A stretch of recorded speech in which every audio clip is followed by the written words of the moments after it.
Petrol, diesel आणि गॅसच्या दरवाढीने सर्वसामान्यांचे कंबरडे मोडल्याच्या प्रतिक्रिया उमटत आहेत।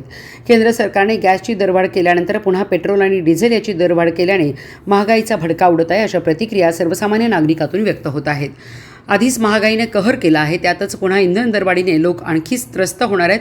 महागाईचा परिणाम म्हणून खाद्यतेल, कडधान्य याची वाढ झाल्याचे चित्र दिसून येते। जगणे मुश्किल झाल्यानंतर केंद्र सरकारने घेतलेला निर्णय अत्यंत चुकीचा आहे, अशाही प्रतिक्रिया उमटत आहेत। पेट्रोल महाग व्हायला लागलंय, डिझेल महाग व्हायला लागलंय, खायचं तेल ऑइल म्हणजे एशियल तेल हे महाग व्हायला लागलं, हिला टॅक्स लावायला लागलाय आणि हिला कोणी विचारना का हो? शेतकरी ट्रॅक्टरला तेल लागतं की नाही, मग सस्ताई करा की काय करायचं जनतेनं? जनतासाठी की नाही उपाशी मारायला लागले तुमच्यामुळं। इकडे न्याय द्यायला पाहिजे, न्याय मिळाला पाहिजे, ज्याला घर नाही त्याला दार नाही, ज्याला गरिबांना घर मिळायला पाहिजे, शासनानं त्याला। सध्याची वाढती महागाई पाहता खूप वाईट परिस्थिती आहे। नोकरदार असो, कारखान्यामध्ये कामाला जाणारा कामगार असो, त्याला जो मिळणारा पगार आहे त्या पगारामध्ये घर खर्च चालवणे खूप चिंताग्रस्त बनलेला आहे। पेट्रोलची वाढती जी दर आहेत, असं वाटतं की गाड्या बंद कराव्यात आणि चालत फिरावं का पुन्हा सायकल बाहेर काढावेत।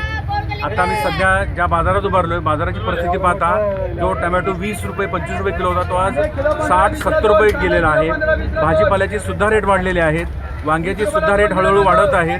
त्याच्यामध्ये शेतकऱ्याचा दोष नाही, पण सरकारने याकडे लक्ष देणं अत्यंत गरजेचं आहे।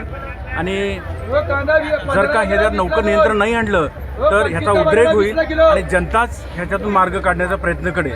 आणि सध्या आम्हाला या सर्व भाजीपाल्यासाठी लोकांना प्रोत्साहन देऊन भाजी घेण्यासाठी बापू हे कार्यकर्ते मदत करत आहेत। दर वाढले म्हणजे डिझेलचे वाढले म्हणजे वाहतूकचे दर वाढले, त्यामुळे प्रत्येकच गोष्ट महाग होणार आहे। कुठलीही गोष्ट तुम्ही जर घ्यायला गेलं तर ती महागच होणार आहे। त्यामुळे डिझेल आणि पेट्रोलची दरवाढ आता जी झाली आहे त्यामुळे सामान्य नागरिकांना त्याचा फटका बसणार आहे। मी मीनाक्षी लोखंडे गृहिणी आहे। आता सध्या जे सरकारने दरवाढ केलेली आहे ही फार चुकीची गोष्ट आहे। एकतर पेट्रोलचे दर वाढवले, तेलाचे दर वाढवले, प्रत्येक गोष्टीचे दर वाढवलेले आहेत। त्यामुळे गृहिणीने आता खायचं तरी कसं, किती तेलात कसं बनवायचं हा फार मोठा प्रश्न पडलेला आहे। हे सर्व दरवाढ करण्यापेक्षा तुम्ही इतर जो व्यर्थ खर्च करता तो पहिले बंद करा। जे लोक सरकारी गाड्यांमधून हिंडतात फिरतात, एका माणसासाठी 10-10, 15-15 गाड्यांचा ताफा मागे जातो, त्याचा विचार कधीच सरकार करत नाही, पण गोरगरिबांचा विचार तरी करावा। हे फार चुकीचा निर्णय घेतलेला आहे।